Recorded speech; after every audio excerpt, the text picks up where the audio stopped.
It's been an ongoing issue, especially in the tech sector. Amazon making headlines, up to 10,000 jobs could be cut. Meta, which announced it would lay off more than 11,000 of its employees. Netflix has made big cuts, so has Shopify, Snap, Twitter. Hundreds of security personnel are part of the layoffs, but that could end up being a precarious cost-cutting measure. Potential for risk when something like that happens is astronomical. Ensure that you have the resources available to properly manage through the lens of risk that your organization has appetite for. Kyle Burrows helped build Shopify's Global Security Operations Center. He was let go by the e-commerce giant earlier this year. Security is not about responding to the problem. It's about doing everything you can to avoid the problem. We'll examine the best ways to use real-time intelligence, the importance of proving your team's worth, and how to become a security generalist should you wind up losing your job. Hi there, I'm Tristan Field-Jones. Welcome to another episode of SitRep, the podcast powered by Samdesk. I'm joined by Kyle Burrows. He's the former head of Shopify's Global Security Operations Center. Kyle, we have quite a variety of topics to discuss today, and I'm really looking forward to this conversation. But before we get started, please introduce yourself. Tell us a little bit about you and the work that you are doing and you have done. Awesome. Great to meet you, Tristan. Thanks for having me. My name is Kyle Burrows, and I was the manager of Shopify's Global Security Operations Center. Prior to that, I built my experience in the contract security and in-house security areas, sort of taking every adventure that I could take to get to where I ended up. So I started actually working as a loss prevention investigator, went into management, went back into investigations for a little bit, and just sort of chased every opportunity that I could.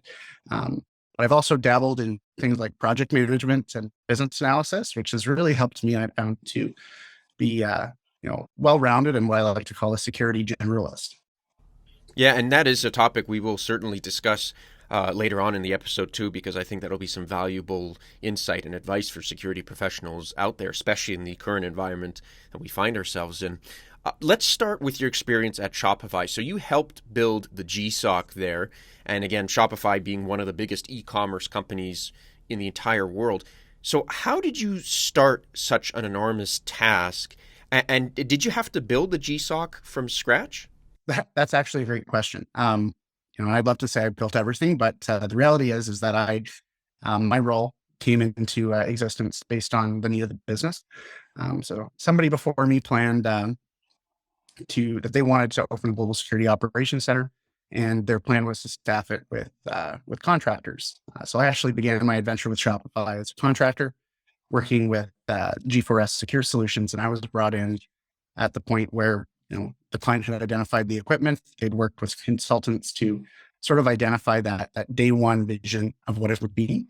And I came in and I started looking at more tactical level things, what we would be doing, what we were hoping to accomplish in the short term, with always keeping an eye on the strategic and long-term vision. So I started as a contractor, and I actually was able to build out the team from the ground up. So looking for the right people, making sure we had the right processes in place, and making sure that we were always in a position to look at security as a customer service first entity, but still ensuring that our security team was able to detect and respond to events 24/7 around the world.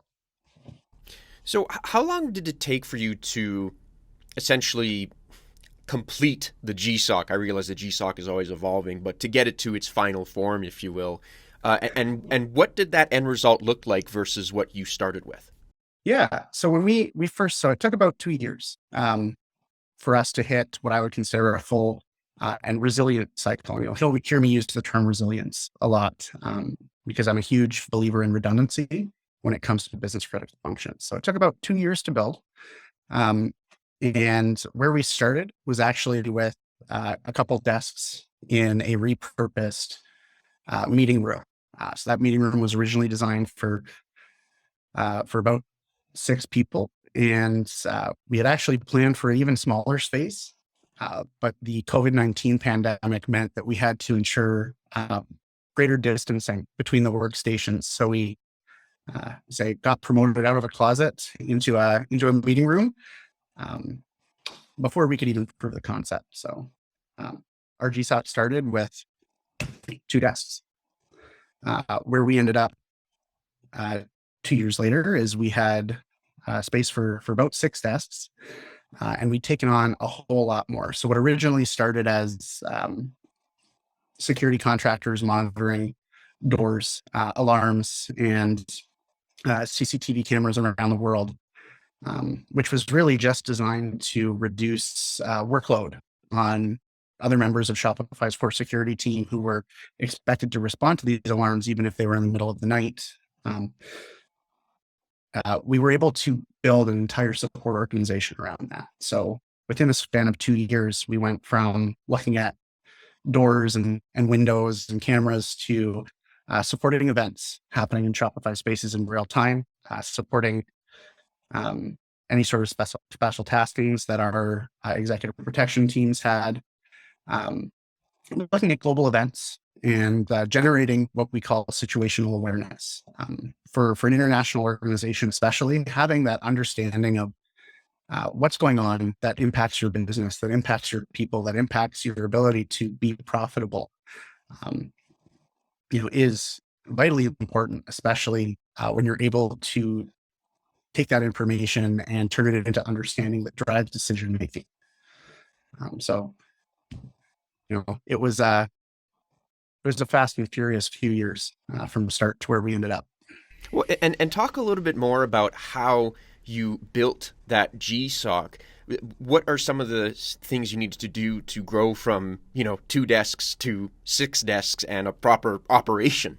Yeah, for sure. So the first thing I did, and this is part of my background in consulting, is I really came in and I had my first question was, why are we doing this? What's our overarching need? And that helped me determine what we were going to take on first.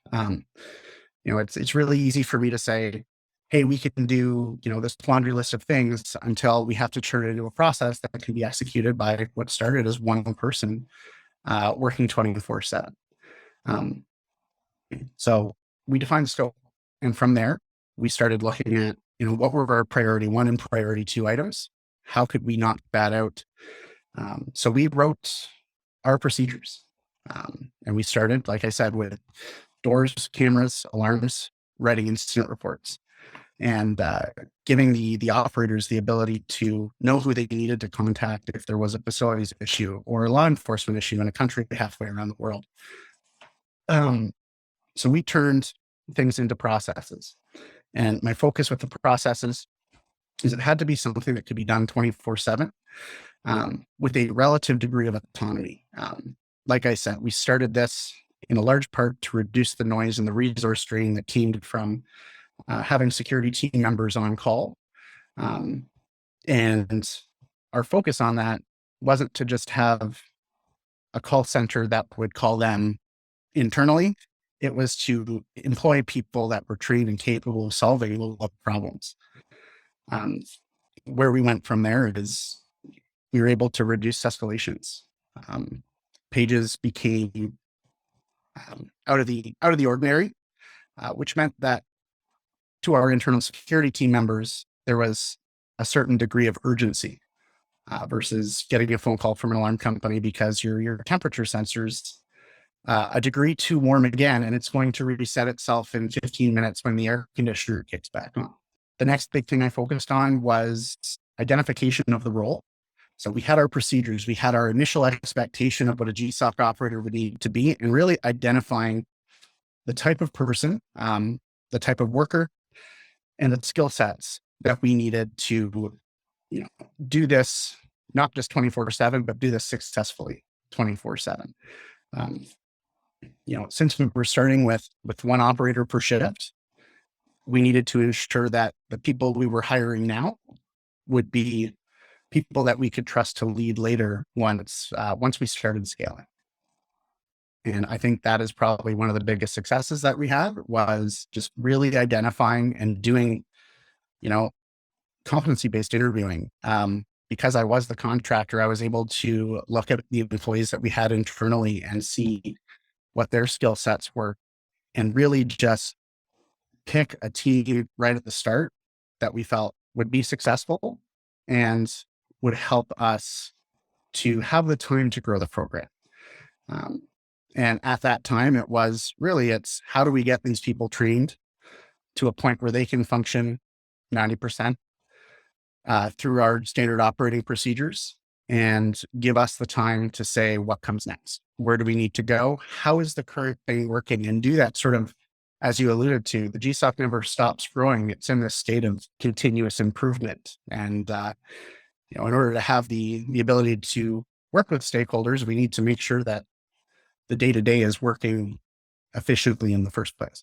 What tools did you have at your disposal to, gather intelligence, to assess threats? And how important was it to get real-time information, especially when crises occurred? So what I'll say is, we used a lot of analyst reviewed tools. And what we observed later on once we started monitoring global events fully, and keep in mind that our funnel was very wide, because Shopify is digital by design, which means that we went at the start of the COVID-19 pandemic from having, a few fixed offices to having thousands of employees with offices around the world because they could work from anywhere. So that real-time intelligence really became something of importance to us because it directly affected our ability for our GSOC team to actually look at and analyze information in a timely fashion so we could get it pushed up. When it came to leveraging tools, we noticed that analyst review feeds had a time that wasn't always consistent based on the priority that our vendors were assigning to it. And that could be anything from maybe they have a larger client with different interests. Maybe they have other priorities within their organization, or maybe they're viewing it from a different lens based on where they're located. And for us, we always tried to maintain that global view. So what we ended up doing is creating our own risk matrices. And in the intelligence world, it's, really it's measuring the severity of impact versus the likelihood of occurrence, standard risk assessment methodology. But where we, tried to innovate was by giving that guidance and taking something that is a best practice and really adding criteria to make the assessment tools something that fit our brand, something that was important to our risk profile, something that's important to our leadership and our stakeholders. If you walk in with, a book of best practices and you don't know how to apply it to the environment that you're working in, you might be the smartest person or be the person with the best book in the room. But you really have to ask yourself are you achieving the goal or are you just saying that you've met a standard? Security is not about responding to the problem. It's about doing everything you can to avoid the problem. And that's true for intelligence. That's true for a GSOC. That's true for your guards that work in retail stores or office buildings. If a security guard patrolling an office can catch a water leak, that's probably the most simple explanation for how damage is avoided is what's the damage that would have been caused if the guard got there 24 hours later, or you didn't have someone overnight. But for me is if we can avoid the problem by altering our course of action or making a different decision, that's the value that we've added. That's the service that we provide to the organization is peace of mind. When you do that professionally, when you do that effectively, when you create an avenue for your stakeholders to bring you this information and know that it'll be dealt with, when you cultivate that brand, what you're really doing is enabling, people that, it's not their job to investigate threats. They're someone that might receive something. They might be involved or impacted by a global event. And that could be as simple as having to work overtime because there is a power outage and another team can't come online. And all of that sort of culminates in, the brand that you've built for your security team, the effectiveness that you have, and you're enabling all of these people, all of these stakeholders from the receptionist all the way up to the C-suite to have that peace of mind that they don't need to worry about it because you have someone that will worry about it for you. And to me, that's what you do as as an effective security organization is you give peace of mind, you enable these folks to do their best work. And in doing so, you build that brand that people can rely on you. Well, and Kyle, I think this works really well into the next topic we're going to dive into, because unfortunately for you, and I think it was about 1,000 other employees at Shopify, there were substantial layoffs earlier this year. A huge chunk of the security team at Shopify, again, including yourself, were laid off. You touched on it a little bit, but Shopify isn't the only company guilty of doing this. Certainly others have been laying off sometimes their entire security staff. Why is this inherently risky? Well, so first, I would say that, layoffs happen. And I wouldn't necessarily say a company is guilty of it. But at the same time, I am a generalist. I've seen the business side of things, and I understand that the bottom line is something that matters. What I will say, anecdotally, is that having worked in investigations where you're looking at workplace violence, you're looking at potentially current or former employees, your security team plays a critical role in that. If you are planning a significant restructuring or reduction in workforce, security is here to be your partner if your organization is built the right way. And having the support of your security team is absolutely important. The way, without sounding crass is, if you're laying off thousands of people or 500 people from a severity versus likelihood assessment, it's significantly likely when your survey areas, in some cases thousands of people, if not hundreds, that somebody might not take it well. Everything I just talked about building our brand, taking things off people's plates, your security department's there to help with that. They're here to partner with talent or HR. They're here to partner with legal and employee relations. They're here to protect the assets of the business that still remain. They're here to protect the people that still remain. You never know, especially when you're dealing with mass terminations, if someone received the message well, if someone's confused about the message, if the reduction in force is being carried out efficiently. I'd like to say, in my capacity, everything, unfortunately, it went fine. But when you look at, layoffs as something that happens, and companies with their different cultures, the potential for risk when something like that happens is astronomical. My recommendation on that would be, ensure that you have the resources available to properly manage those things through the lens of risk that your organization has appetite for. And there's nobody better to do that than your security team. If they built the brand properly, if they've been the right partner, not saying they shouldn't be impacted. That would be a naive thing to say, but definitely laying off your entire security team isn't something that I would recommend, because you've left yourself open to a whole lot of questions, and you've made it very difficult for you to manage threats. Even if you were to try to outsource that to a vendor, it would be very hard for that vendor as a contractor, as someone who's new to the organization or anything like that, to have the ability or relationships to get the information they need to conduct a highly effective risk assessment,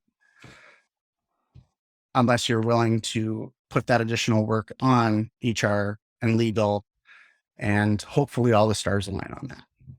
Not saying every corporate security department is perfect by any means. There's opportunities to be improved in every process, but definitely having strong internal partners, especially during tumultuous and sensitive times, is something that I recommend for any organization. Well, and one of the things that has come up repeatedly on this podcast is how the work of security professionals is almost invisible in a way, in terms of, for instance, if you're on the sales team, you can look at the numbers and say, well, our sales grew. Or if you have an innovation team or an IT department, there are certain metrics you can use to measure success. But when it comes to security, Kyle, if you're doing a good job, the company doesn't notice any threats happening. Even if they may be happening, the company may not necessarily be aware of that. So if they aren't, fully informed, I guess, of the cost benefit analysis of the value that a proper security team brings to a company, they may look at this and say, well, we haven't had any threats for the last 2 years. Why do we need you? And the fact is, if that is indeed the case in a company or an organization, that means the security team is actually doing its job. I would agree with that to a certain point. The reality is in some industries especially, it's difficult to calculate your return on investment. If you were to look at asset protection in a retail environment, it's really easy to measure your loss in a store. It's all the product that's moved out that isn't there when you do your end of year inventory count. If you want to look at the productivity of an investigator that's walking the floor, apprehending shoplifters or closing organized retail crime cases, the dollar value that they recover is present. It's measurable. Somewhere around there, you get a baseline of how that individual business unit is doing, and that can roll up into a region or the company, depending on the size of your footprint. When you start looking at a more corporate focused security department, I agree. It's definitely hard to measure that return on investment, particularly because you don't ever want to put yourself in a position where you say, well, I can predict the future, because that's when you set yourself up to fail. But I talked a little bit about it before. It's that data, leveraging data and measuring time spent. And I've done this before to ensure that we had operational excellence. Was before we ever added a new position to the GSOC, we would look at the time that was being consumed. We would measure average tasks and the number of the level of effort that went into doing things. And we'd always make sure that we were getting close to capacity. And that's how I justified the expansion.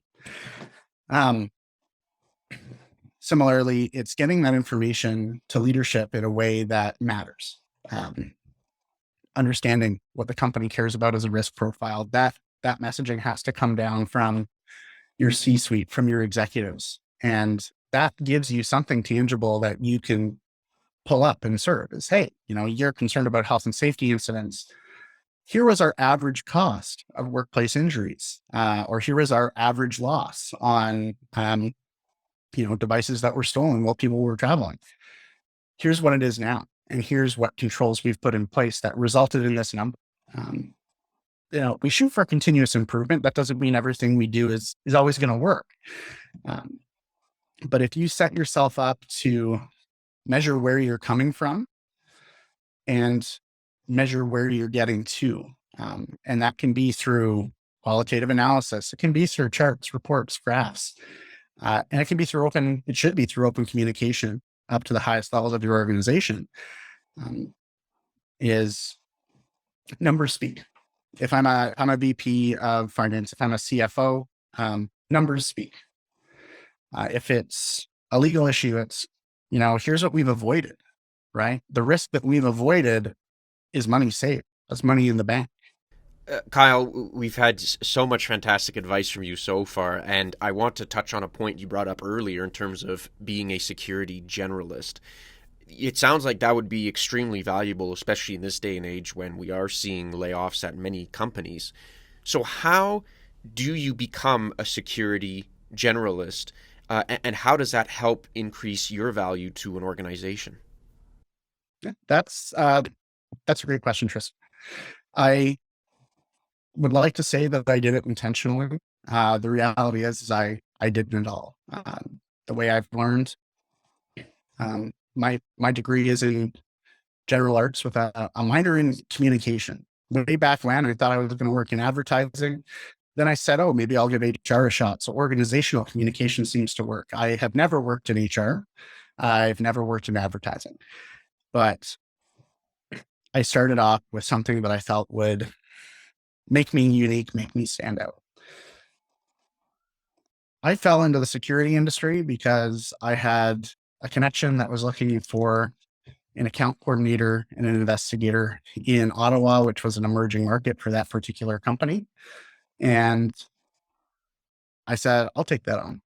So I did my training. I got my security guard license through a training course and became an investigator. 3 months later, I started managing accounts, acquiring new customers, and sort of being that salesperson that my dad always thought I could be.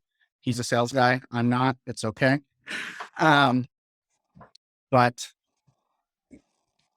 where I went from there was just always consciously assessing the opportunities that I had in front of me. For me, it was never about, oh, this place will pay me $1 more. It was about, what reward am I feeling right now? Where do I want my career to go?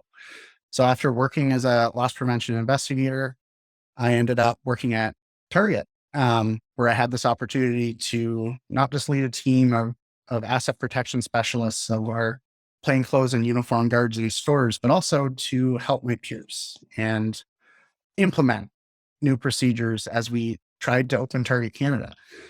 Then I ended up at G4S, working loss prevention as an investigator in plainclothes, and eventually I was able to be a coach and to lead the team for one of our branches.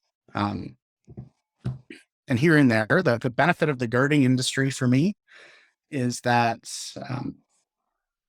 sometimes I was afforded opportunities to work in case management and project management. And I was fortunate enough to keep my relationship with G4S, picked up some shifts on the weekend here and there. And I really got to dabble in, hard skills that benefit working in security. It's one thing to be a great investigator, but if you're going to be a business leader, you need to understand budgeting and project management. And, if you want to implement an incident case management system, well, let me tell you, I can build those because I did. And I had that opportunity to step out into a project management and business analysis role that would leverage the experience I had developed as an investigator. And that really pushed me along professionally.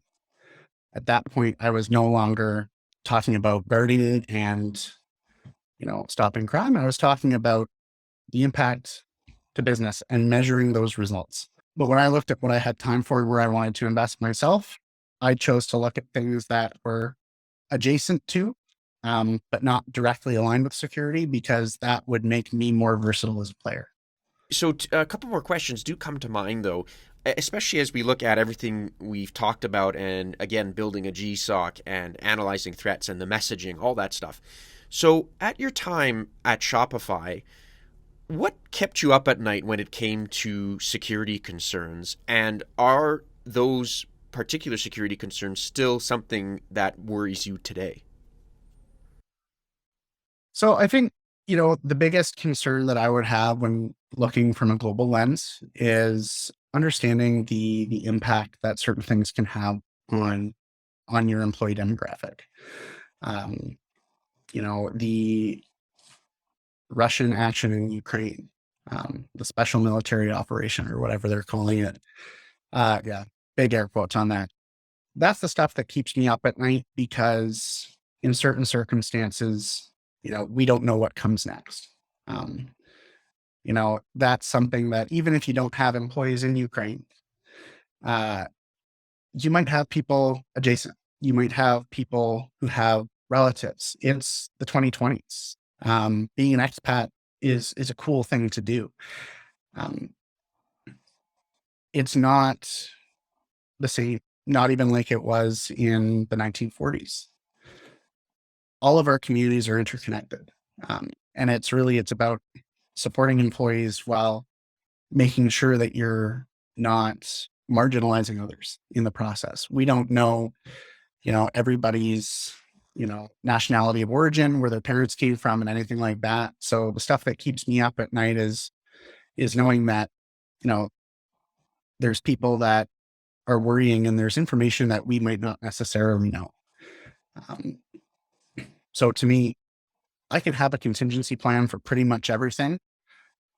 Something like that isn't something that I planned for. I don't think any business around the world said, well, we need to think about what happens if there's a war. From my perspective, that's a pretty big question.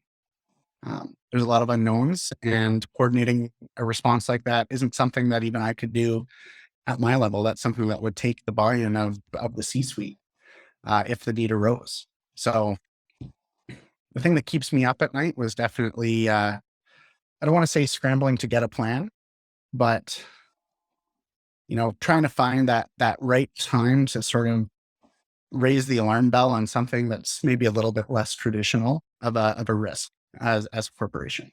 So if you're a security professional and, as you're well aware, you're juggling so many things at once, and on top of that, you add, supply chain issues and turmoil and conflict and et cetera, et cetera, et cetera. And that list is not getting shorter anytime soon, unfortunately. How do you navigate this? What's your advice to folks who are just drowning in crises? So I think I mentioned it earlier. It's resiliency. It's hard to demonstrate a return on investment, which is why I was so, we're going to say, pedantic about measuring the output from our GSOC. And it's because, I knew, as my personal opinion, that, if we ever hit 100% capacity, we were probably, already 10% overexerting the resources that we had available. So it's resiliency or redundancy. When we implemented new positions in the GSOC, we looked at who we could promote. We looked at who had that experience. So if we had a sick call because COVID-19 happened, we could have backfills. More importantly, if we couldn't find someone to sit in that second or third chair, we had appropriate people trained that, it was going to be a terrible night.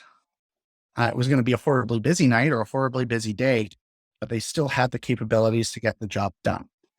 One thing I would look at to take that even further is recommending decentralizing your GSOC where possible, whether that's enabling work from home or looking at a regional operations center model, is having that redundancy, not just in your people, but in your infrastructure. We looked at plans that, what would we do if our whole team got sick? What would we do if the office had to be closed down and sanitized? And the reality is that we decided that we had to spend more money up front to ensure that our hardware was up to standard and that it could have the ability to work from home if needed, that we had the ability to move off site quickly and effectively using VPNs if needed. And